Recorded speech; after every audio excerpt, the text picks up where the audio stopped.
Bihar news में स्वागत है आपका दोस्तों। मैं हूं फिर दोस्त गनी और आप देख रहे हैं केडीबी लाइव। दोस्तों आज हो चुका है 6 फरवरी 2025।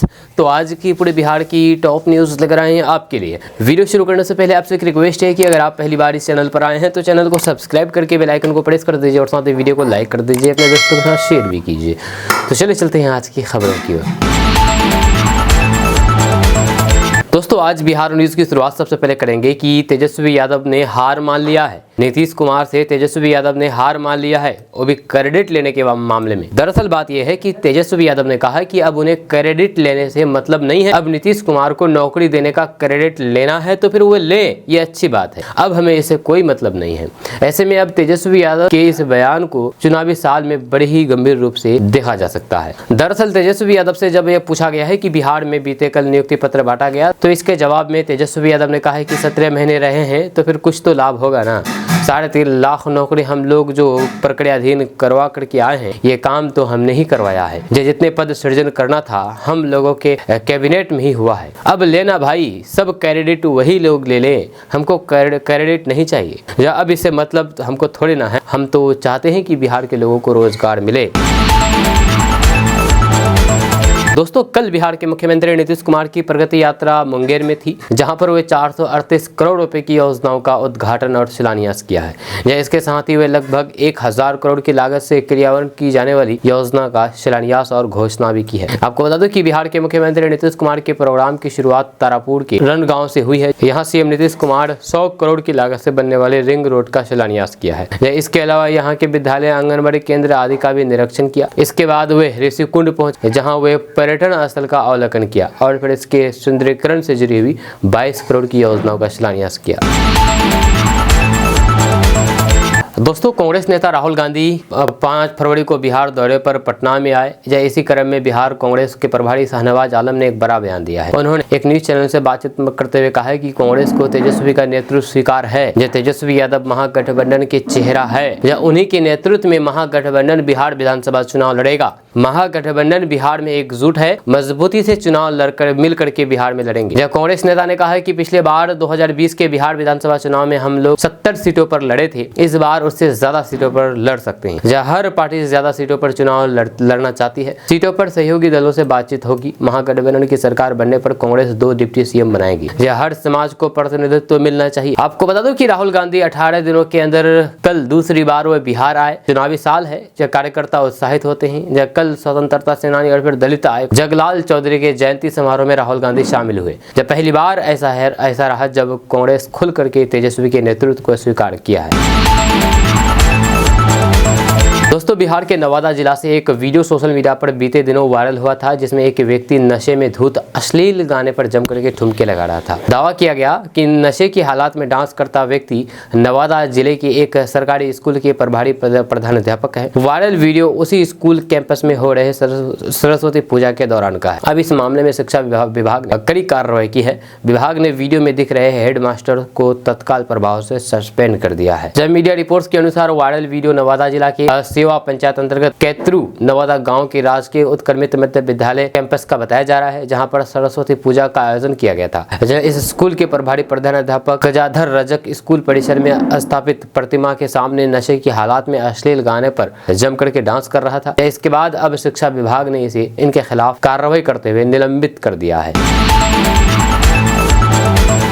दोस्तों बिहार के उप मुख्यमंत्री सम्राट चौधरी ने कहा कि मुख्यमंत्री नीतीश कुमार इसी साल होने वाले बिहार विधानसभा चुनाव से पहले 12 लाख युवाओं को सरकारी नौकरी देने का वादा पूरा करने में तेजी से लग गए हैं। सम्राट चौधरी ने कहा है कि मुख्यमंत्री नीतीश कुमार ने 6837 अभ्यर्थियों को नियुक्ति पत्र सौंप करके फिर ये साबित कर दिया है कि एनडीए की सरकार जो वादा करती है उसे पूरा करने के लिए तत्पर रहती है, जबकि आरजेडी राजनीतिक रूप से दिवालिया होकर के केवल मुख्यमंत्री के काम का श्रेय लूटने की कोशिश कर रहा है। जब विपक्ष के पास न कोई मुद्दा है, न विकास का कोई रोड मैप है। उन्होंने कहा है कि राज्य सरकार यानी कि बिहार सरकार के विभिन्न विभागों में नव नियुक्त 6341 कनीय अभियंता और फिर 496 अनुदेशकों समेत कुल 6837 अभ्यर्थियों को नियुक्ति पत्र सौंपे गए हैं। मंत्री ने कहा है कि सरकार युवाओं को नौकरी दे रही है और फिर ढांचागत निर्माण, पर्यटन और फिर हस्तशिल्प जैसे अनेक क्षेत्रों में लाखों लोगों के लिए रोजगार के नए अवसर भी सृजित कर रही है।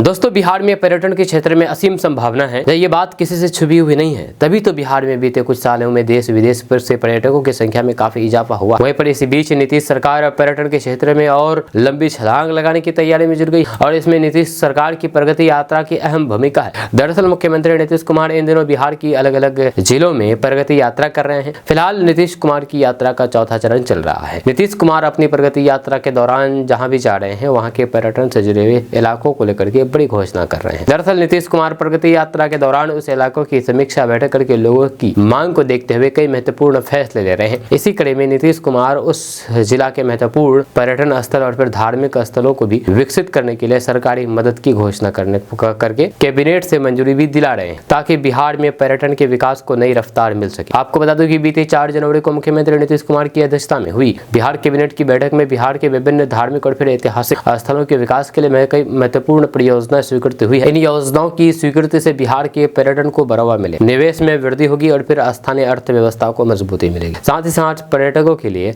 बेहतर सुविधाएं भी उपलब्ध होगी।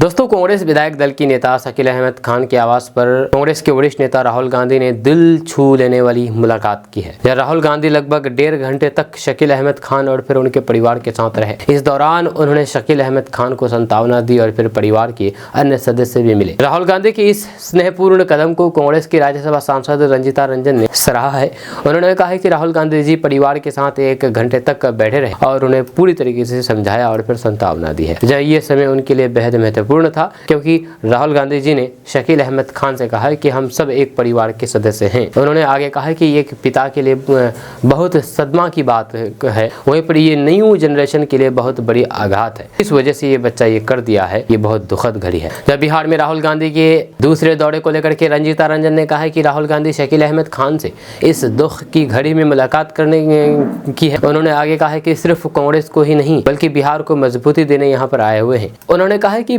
बिहार हमारा घर है और फिर हम हमेशा बिहार वासियों के साथ हैं। रंजीता रंजन ने यह भी कहा है कि राहुल गांधी का बिहार दौरा पार्टी और फिर राज्य दोनों की मजबूती के लिए है और फिर उन्होंने दिल्ली चुनाव को लेकर के कांग्रेस के अच्छे परिणाम की उम्मीद जताई है। यह दौरा केवल एक राजनीतिक यात्रा नहीं है बल्कि राहुल गांधी के संवेदनशीलता और फिर परिवार के प्रति उनकी सहानुभूति का प्रतीक बन गया है।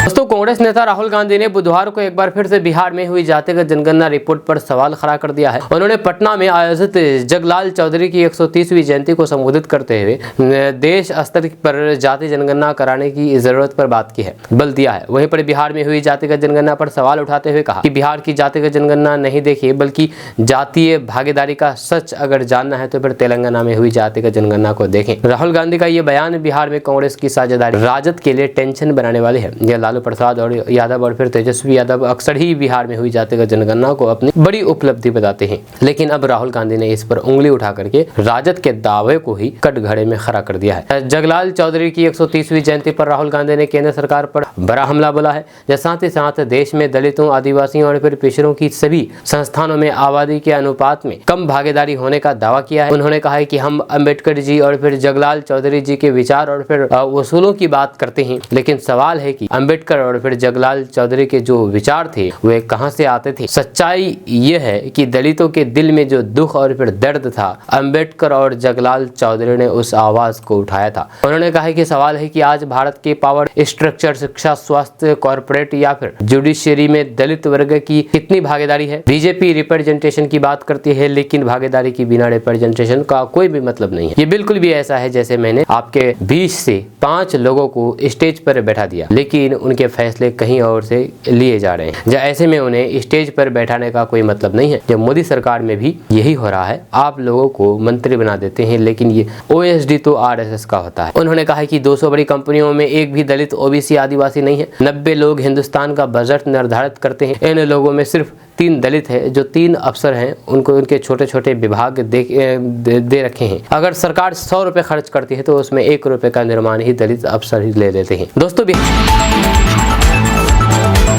बिहार विधानसभा चुनाव को लेकर के तेजस्वी यादव अपनी यात्रा के दौरान सरकार बनने पर कई तरह की घोषणाएं करके बड़ा दावा कर रहे हैं, तो मुख्यमंत्री नीतीश कुमार भी जनता को लुभाने के लिए कोई कोर कसर नहीं छोड़ रहे हैं। यह नीतीश कुमार दिसंबर महीने से ही बिहार की प्रगति यात्रा पर हैं। उनका सबसे ज्यादा फोकस उत्तर बिहार पर, जहां उसकी बड़ी वजह यह भी है कि लोकसभा चुनाव में उत्तर बिहार के लगभग सभी क्षेत्रों से एनडीए को जीत हासिल हुई है। अब बिहार विधानसभा चुनाव में भी वह वोट बैंक बरकरार रहे, इसको लेकर के नीतीश कुमार ने अपने प्रगति यात्रा के दौरान उत्तर बिहार में अब तक 188 घोषणा कर चुके हैं, जिनमें 121 घोषणाओं को कैबिनेट में पास कर दिया गया है, जबकि 67 घोषणाएं विभागीय स्तर पर पूरा करने की बात कही गई है। जब बीते मंगलवार को कैबिनेट में 136 एजेंडों पर मुहर लगी है, जिसमें सबसे ज्यादा 82 एजेंडा मुख्यमंत्री नीतीश कुमार की प्रगति यात्रा के दौरान की गई घोषणाओं को लेकर के किया गया है। इस 82 एजेंडा में सबसे ज्यादा 41 योजना सड़क निर्माण के लिए है, उत्तर बिहार के जिलों में होगा तो फिर 12 योजना जल संसाधन विभाग के लिए है। आपको बता दूं कि उत्तर बिहार में अभी भी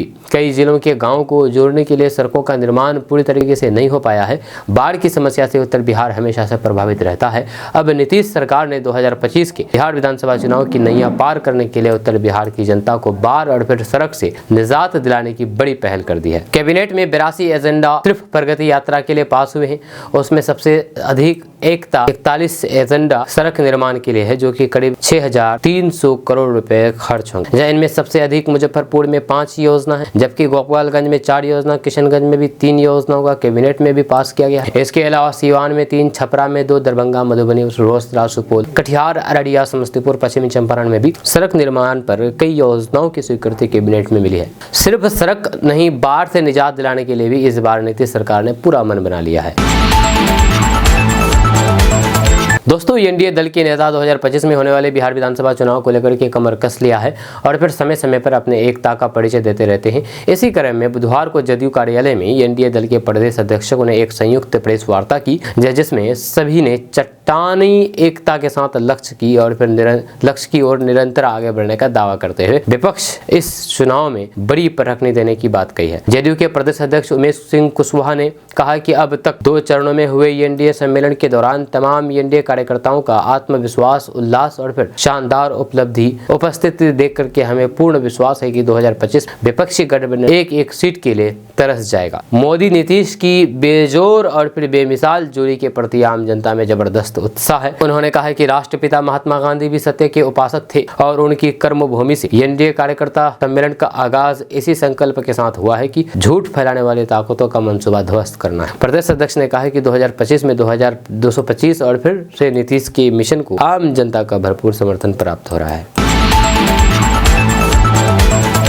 दोस्तों, बिहार के उप मुख्यमंत्री सम्राट चौधरी ने कहा कि बिहार विधानमंडल में पारित सर्वसम्मत प्रस्ताव के अनुसार जो जातिगत जनगणना सर्वेक्षण हुआ था, उस पर सवाल उठा करके राहुल गांधी बिहार का अपमान कर रहे हैं। सम्राट चौधरी ने कहा कि संविधान की फर्जी कॉपी लेकर के घूमने से संविधान की रक्षा नहीं होती। वे बताएं कि कांग्रेस ने अपने 60 साल के राज में जातिगत जनगणना क्यों नहीं कराई है। उन्होंने कहा कि राहुल गांधी को बिहार के जातिगत सर्वेक्षण पर टिप्पणी करने से पहले बताना चाहिए कि कर्नाटक सरकार ने 2016 में 160 करोड़ रुपए खर्च करके जो जातिगत जनगणना कराई है, वह 8 साल बाद भी जारी क्यों नहीं हुई है। कांग्रेस हिमाचल प्रदेश में कब जातिगत जनगणना कराएगी। तेलंगाना में जो जातिगत सर्वेक्षण हुआ है, उसे कांग्रेस लागू क्यों नहीं कर पाई। सम्राट चौधरी ने कहा कि संविधान की दुहाई देने वाले राहुल गांधी खुद संविधान के लिए खतरा बन गए हैं। उन्हें बिहार की जातिगत जनगणना ही नहीं बल्कि देश के चुनाव आयोग, ईवीएम, संसद और विधानसभाओं के फैसले तक फर्जी लगते हैं। उन्होंने कहा कि राहुल गांधी, सोनिया गांधी और उनकी पार्टी ने सत्ता में रहते हुए नहीं, विपक्ष में आने पर भी संवैधानिक संस्थाओं का अपमान जारी रखा। सम्राट चौधरी ने कहा है कि कर्नाटक जातिगत जनगणना यदि फर्जी नहीं है तो फिर राहुल गांधी उसे जारी कराने का साहस क्यों नहीं करती। दोस्तों, शिक्षा विभाग के अपर मुख्य सचिव ने प्रधान अध्यापकों, शिक्षकों को एक और जिम्मेदारी दे दी है। अब सभी शिक्षक एडीएम का प्रमाण पत्र देंगे, एमडीएम का प्रमाण पत्र देंगे। आपको बता दूं कि प्रमाण पत्र पर हस्ताक्षर नहीं करने वाले शिक्षक गैर हाजिर माने जाएंगे। इस नियम को कड़ाई से पालन करने का निर्देश दिया गया है। शिक्षा विभाग के अपर मुख्य सचिव डॉक्टर एस सिद्धार्थ ने सभी जिला शिक्षा पदाधिकारियों को पत्र लिखा है, जिसमें कहा गया है कि विद्यालय में संचालित चल रहे मध्याह्न भोजन को लेकर के प्रधान अध्यापक एवं शिक्षक हर दिन प्रमाण पत्र देंगे। मकसद एमडीएम की गुणवत्ता बढ़ाना है और फिर विद्यार्थियों में फर्जी उपस्थिति को रोकना है। जिला शिक्षा पदाधिकारी को लिखे गए पत्र में शिक्षा विभाग के एसीएस डॉक्टर सिद्धार्थ ने कहा है कि विद्यालयों में चल रही मध्याह्न भोजन योजना में फर्जी उपस्थिति रोकने तथा भोजन की गुणवत्ता को सुनिश्चित करना है। इसी उद्देश्य को ध्यान में रखते हुए बच्चों के बीच मध्याह्न भोजन परोसने के बाद एक प्रपत्र में हर दिन रिपोर्ट तैयार किया जाएगा। उस प्रतिवेदन प्रमाण पत्र पर विद्यालय के प्रधान अध्यापक या फिर प्रधान शिक्षक के साथ साथ सभी शिक्षकों का हस्ताक्षर रहेगा। ये प्रपत्र विपत्र के साथ संकलन करके सुरक्षित रखा जाएगा। दोस्तों, बिहार विधानसभा चुनाव की तैयारी में सभी राजनीतिक दल जुट गए हैं। आरजेडी भी इसमें कोई भी कोर कसर नहीं छोड़ना चाहती है। नेता प्रतिपक्ष तेजस्वी यादव लगातार यात्रा कर रहे हैं। इधर उनके पिता और फिर राजद सुप्रीमो लालू प्रसाद यादव ने मुख्यमंत्री नीतीश कुमार के गृह जिले नालंदा में सभी सभा को संबोधित किया। उन्होंने सीएम नीतीश कुमार के घर में बड़ा ऐलान करते हुए कहा कि हम लोग हर हाल में तेजस्वी यादव को मुख्यमंत्री बनाएंगे। उन्होंने कहा कि हम लोग इकट्ठा होकर के इस देश में अपनी सरकार बनानी है। उन्होंने कहा कि हम लोगों को इकट्ठा होकर के इस देश में अपनी सरकार बनानी है। आप लोग कहीं किसी के सामने सिर नहीं झुकाना और फिर ना हमने झुकाया है और ना आप लोग किसी के सामने झुका। नालंदा के इस्लामपुर विधानसभा के पूर्व विधायक स्वर्गीय कृष्ण बल्लभ प्रसाद की 24वीं जयंती पर पहुंचे लालू प्रसाद यादव ने कहा कि मैं आप लोगों से अपील करता हूं कि आप लोग इस देश की रक्षा के लिए हम सब एक साथ खड़ा रहे। हम सरकार बनाएंगे। तेजस्वी यादव को हर हाल में हम लोग बिहार के मुख्यमंत्री बनाएंगे। महिलाओं को 2500 रुपए खाते में हम लोग डालेंगे, जैसे झारखंड में डालते हैं, और फिर बिजली फ्री दिया जाता है, रोजगार मिलता है, नौकरी भी हम लोग देंगे। हम जो बोलते हैं वो करते हैं, जो कहते हैं वो करना चाहिए।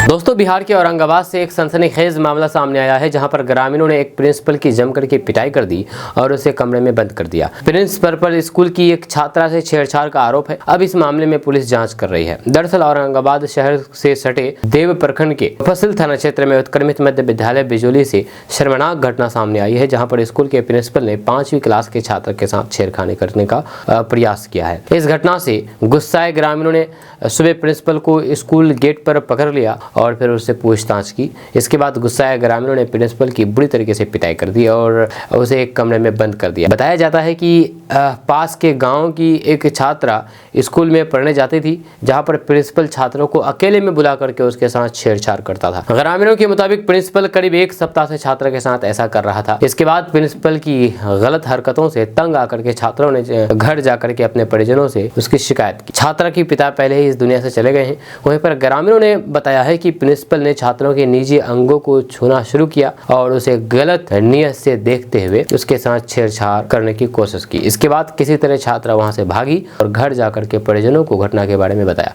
इसके बाद छात्रा के गांव के कुछ लोग वहां पहुंचे और फिर इसकी शिकायत बिजोली के ग्रामीणों से की।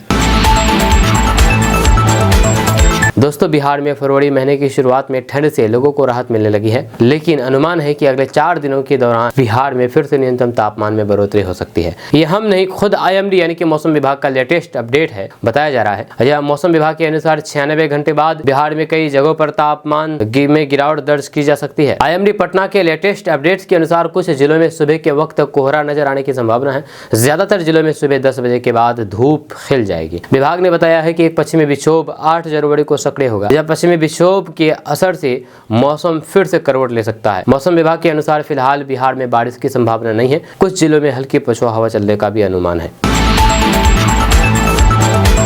दोस्तों, अब बिहार में बालू की ऑनलाइन डिलीवरी शुरू होने वाली है। जी हाँ, आपको बता दूं कि बिहार में इसी माह से घर बैठे ऑनलाइन बालू ऑर्डर मंगवाने की सुविधा शुरू हो जाएगी। इसको लेकर के खान एवं भूतत्व विभाग के स्तर से बालू मित्र पोर्टल तैयार कर लिया गया है। इसकी शुरुआत जल्द ही की जाएगी। ये पहला मौका है जब बिहार में इस तरीके की सुविधा शुरू होने जा रही है। ये जानकारी उप मुख्यमंत्री सह खान भूतत्व विभाग के मंत्री विजय कुमार सिन्हा ने दी है। मंत्री ने एक निरीक्षण ऐप भी लॉन्च किया है, जो सभी बालू घाटों से लेकर के खनन से जुड़े हुए सभी अन्य प्रमुख स्थलों का निरीक्षण करके विभागीय पदाधिकारी इस पर रिपोर्ट अपलोड करेंगे। इस कार्य के लिए विभाग में अलग से अनुसंधान विंग बनाया गया है। जांच में बालू माफियाओं के साथ अगर किसी पदाधिकारी की मिली भगत सामने आएगी तो उस पर भी कार्रवाई होगी। जब विभागीय मंत्री ने कहा कि आरा, गया और रोहतास से 15 से 18 लोगों ने बालू घाटों को सरेंडर करने की पेशकश की। इन सभी की सिक्योरिटी राशि जब्त कर दी जाएगी। साथ ही साथ ऐसे संवेदकों या फिर कंपनी को ब्लैक लिस्टेड कर दिया जाएगा। उन्होंने कहा कि बालू के अवैध खनन की सूचना देकर के कार्रवाई करवाने वाले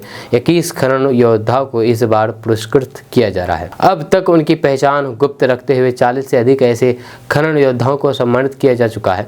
पिछले 2 दिनों के दौरान लखीसराय में 100 ट्रक पकड़े गए हैं। इस वित्तीय वर्ष में राजस्व संग्रहण को लक्ष्य से अधिक करने में सफलता मिली है। दोस्तों, काशी विश्वनाथ कॉरिडोर की तरह बिहार में भी हरिहरनाथ विकसित होगा। आपको बता दो कि बिहार कैबिनेट में ये मंजूरी दे दी है, जब बिहार के सोनपुर स्थित हरिहरनाथ मंदिर को काशी विश्वनाथ कॉरिडोर की तरह विकसित किया जाएगा। बिहार मंत्रिमंडल की मंगलवार को हुई बैठक में इस प्रस्ताव को मंजूरी दी गई है। बिहार के मुख्यमंत्री नीतीश कुमार की अध्यक्षता में मंगलवार को हुई मंत्रिमंडल की बैठक में कुल 136 प्रस्ताव को मंजूरी दी गई है।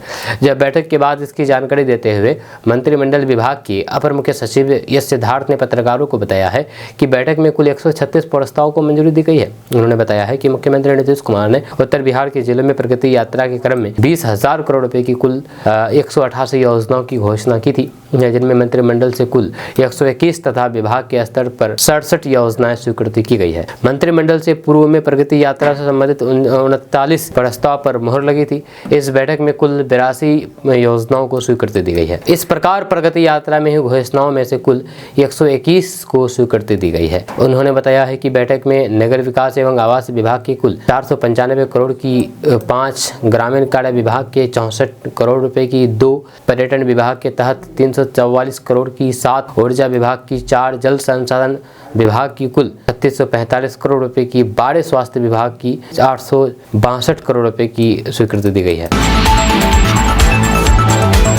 दोस्तों, अररिया जिले के फारबिसगंज थाना और फिर कुर्साकाटा थाना क्षेत्र में करीब 15 किलोमीटर तक बिजली का तार चोरी हो गया है। इस चोरी से बिहार पावर डिस्ट्रीब्यूशन कंपनी को करीब 16 लाख रुपए का नुकसान हुआ है। जहाँ सिकटिया विद्युत शक्ति उपकेंद्र के इस्तेमाल के लिए 33 केवी का खंभों से तार जा रहा था, जिसकी चोरी कर ली गई है। इस मामले में फारबिसगंज विद्युत एसडीओ ने फारबिसगंज एवं कुर्साकाटा थाने को प्राथमिकी दर्ज कराई है। जहाँ अपने आवेदन में सहायक विद्युत अभियंता कोमल कुमारी ने बताया है कि रमे पंचायत के घोरा घाट से लेकर के छोटी नदी बौद्ध कुंवर के खेत तक करीब 9 किलोमीटर तक का 33 केवी बिजली तार वी क्रॉस समेत पिन इंसुलेशन की चोरी कर ली गई है, जिसका अनुमानित कीमत करीब 9,66,120 रुपए है। वहीं कुर्साकाटा थाना क्षेत्र की जागीर परासी पंचायत की फकीराना गांव वार्ड नंबर 13 में करीब 6 किलोमीटर तक का 33 केवी तार की चोरी कर ली गई है। और भी कई सारी जगह है जहाँ पर तार की चोरी हुई है।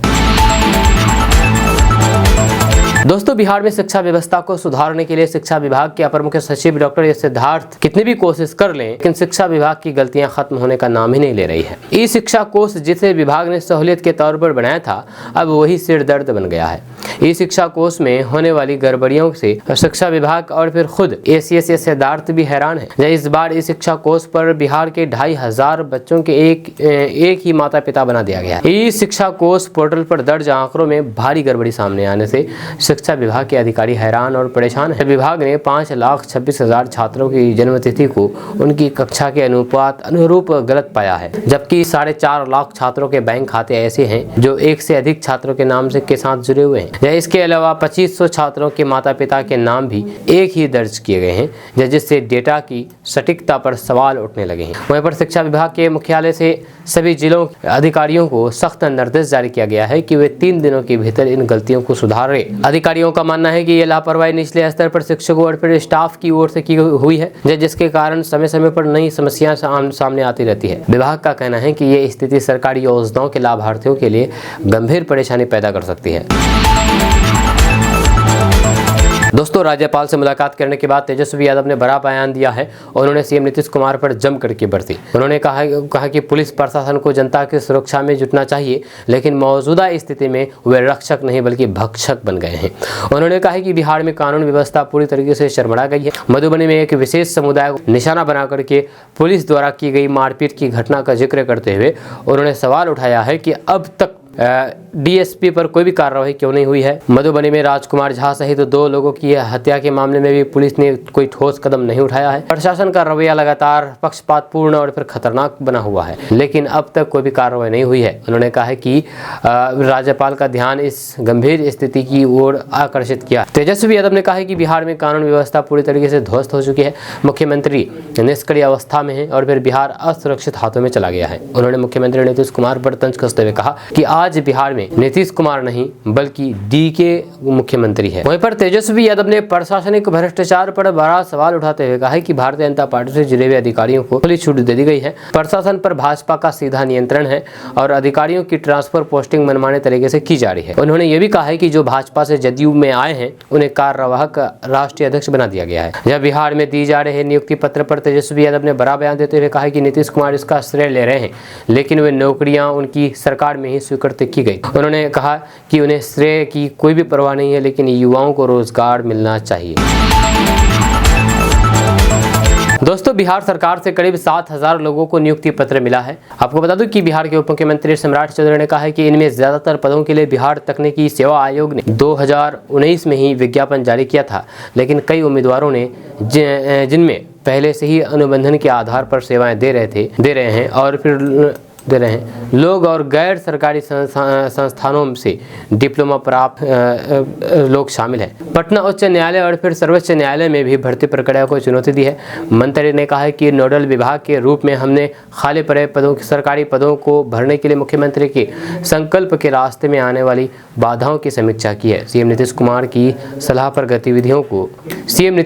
सलाह पर गतिरोध को हल करने के लिए एक प्रस्ताव सर्वोच्च न्यायालय के समक्ष प्रस्तुत किया है, जिनमें भर्ती प्रक्रिया के लिए अपनी मंजूरी दे दी है।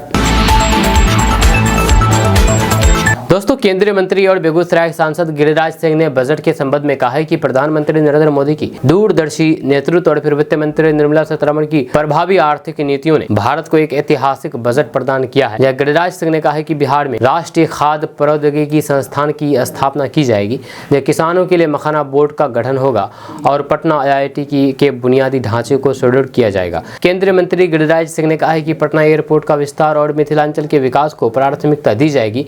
इसके अलावा बिहार में एक नया ग्रीनफील्ड एयरपोर्ट भी स्थापित किया जाएगा। गिरिराज सिंह ने कहा है कि आयकर की सीमा बढ़ा करके बिहार के नौकरी पेशा लोगों को बड़ी राहत केंद्र सरकार ने दी है। उन्होंने कहा कि PM का कहना है कि पूर्वांचल के विकास से देश का विकास होगा और बिहार गेटवे ऑफ पूर्वांचल है। जहाँ केंद्रीय मंत्री गिरिराज सिंह ने बजट के संबंध में कहा है कि ये बजट बिहार के मध्यम वर्ग, व्यापारियों, उपभोक्ताओं और फिर उत्पादकों के लिए विशाल संभावनाओं का द्वार खोलेगा। दोस्तों, राजगीर में विश्व कप महिला कबड्डी टूर्नामेंट होने जा रहा है, जिसमें 15 देशों के खिलाड़ी भाग लेने के लिए आ रहे हैं। आपको बता दें कि बिहार के नालंदा में बने राजगीर खेल परिसर में विश्व कप महिला कबड्डी टूर्नामेंट का आयोजन किया जाएगा।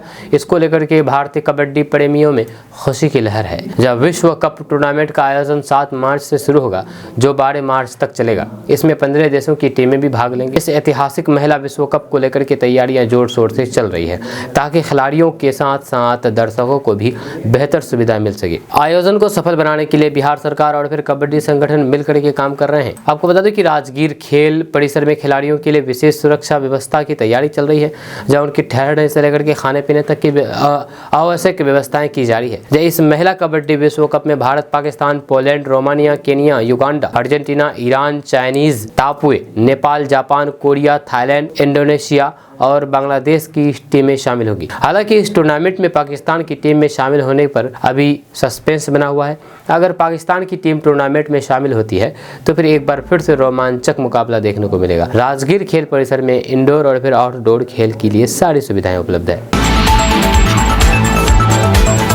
बालू कम मिट्टी ज्यादा। जी हाँ, सरकार का पैसा किस तरह से भ्रष्टाचार का भेंट चल रहा है, आप इस वीडियो को देख करके अंदाजा लगा सकते हैं। दरअसल बात यह है कि Araria to Galgalia rail line बन रही है और फिर इस रेल लाइन में किस तरह से भ्रष्टाचार किया जाता है और अवैध खनन का काम किया जाता है, आपको इसके बारे में जानना जरूरी है। दरअसल बात यह है कि किशनगंज कांग्रेस जिला उपाध्यक्ष असद इकबाल ने जिला पदाधिकारी महोदय को एक पत्र लिखा है और इस पत्र के माध्यम से बताया गया है कि Araria to Galgalia railway line में काफी अनियमितता बरती जा रही है और यहाँ पर पास में नदी से ही बालू अवैध खनन किया जा रहा है, जहाँ की बालू से रेलवे हाल्ट का निर्माण कराया जाता है और इस बालू में बालू कम मिट्टी ज्यादा दिखाई देती है। जहाँ असद इकबाल का कहना है कि यहाँ पर अवैध तरीके से बालू खनन किया जाता है, पास की नदी तुलसिया में ही बालू खनन किया जाता है। कांग्रेस जिला उपाध्यक्ष असद इकबाल द्वारा आरोप लगाया गया है और इस पर कार्रवाई की मांग की है। यह कांग्रेस जिला उपाध्यक्ष असद इकबाल ने किशनगंज जिला पदाधिकारी को पत्र लिखा है कि किशनगंज जिला के दिगलबैंक प्रखंड के अंतर्गत बांसबाड़ी तुलसिया में नए रेलवे हाल्ट बन रहा है, जहां पर पिछले 1 साल से लगातार अवैध खनन किया जाता है, जो कि रेलवे लाइन में लोकल बालू और अनियमितता से काम चल रहा है। यहाँ की स्थानीय पत्रकारों एवं ग्रामीण वासियों का भी यहाँ पर प्रवेश वर्जित कर दिया गया है। इस संबंध में बात करने पर प्रबंधक एवं इस पर कार्य में संयुक्त खनन माफिया द्वारा धमकी दी जाती है, इसलिए डर के कारण अभी तक किसी ने इसकी शिकायत नहीं की है। अंत में आपसे अनुरोध है कि यहाँ पर चल रहा अनियमितता एवं गुणवत्ताहीन कार्य के विरुद्ध संज्ञान लेकर के उचित कार्रवाई करने की कृपा करें। जी आपका इसके बारे में क्या कहना है, नीचे कमेंट बॉक्स में कमेंट करके जरूर बताइएगा। दोस्तों, जनसुराज बिहार विधानसभा चुनाव को लेकर के तैयारियां पुरजोर तरीके से करने लगी है। जहां गांधी सेतु, पटना के गांधी सेतु सत्याग्रह आश्रम में आज जनसुराज की तरफ से बड़ी बैठक बुलाई गई थी, जिसमें किशनगंज के बहादुरगंज से जनसुराज की भावी उम्मीदवार शाइस्ता तवाना जी भी हिस्सा लिया। इस कार्यक्रम का मकसद ये था कि आने वाले विधानसभा चुनाव को लेकर के ये बताया गया है कि 11 मार्च तक विधानसभा चुनाव में उम्मीदवार बनने के लिए कैंडिडेट अप्लाई करेंगे, यानी कि 11 मार्च तक कैंडिडेट बनने के लिए अप्लाई करने का लास्ट डेट है और इसके बाद अप्लाई नहीं कर सकता है। और मई महीने में ही विधानसभा चुनाव लड़ने के लिए कैंडिडेट्स का नाम फाइनल कर दिया जाएगा, जारी कर दिया जाएगा। जब मई महीने में बिहार के सभी 243 विधानसभा सीटों पर जनसुराज की तरफ से कैंडिडेट घोषित कर दिए जाएंगे। आज इस कार्यकर्ता सम्मेलन में ये बातें कही गई है कि अब जो जनसुराज पार्टी की तरफ से जो टीम पटना में बैठ करके बिहार के हर विधानसभा चुनाव को लेकर के रणनीति बनाते थे, वह अब नहीं करेंगे। अब हर एक विधानसभा के लिए अलग अलग टीम बनाया जाएगा और उस विधानसभा को इस टीम द्वारा गाइड किया जाएगा, चुनाव जीतने के लिए रणनीति बनाए जाएंगे। आपको बता दूं कि शाइस्ता तवाना भी इस बार बहादुरगंज विधानसभा सीट से जीत और मेहनत कर रही है और संभावित उम्मीदवार हो सकते हैं। हालांकि फाइनल तो मई माह में ही हो पाएगा। मई महीने में ही कैंडिडेट प्रत्याशी का लिस्ट जारी कर दिया जाएगा जनसुराज की तरफ से। जो आपका इसके बारे में क्या कहना है, नीचे कमेंट बॉक्स में कमेंट करके जरूर बताइएगा।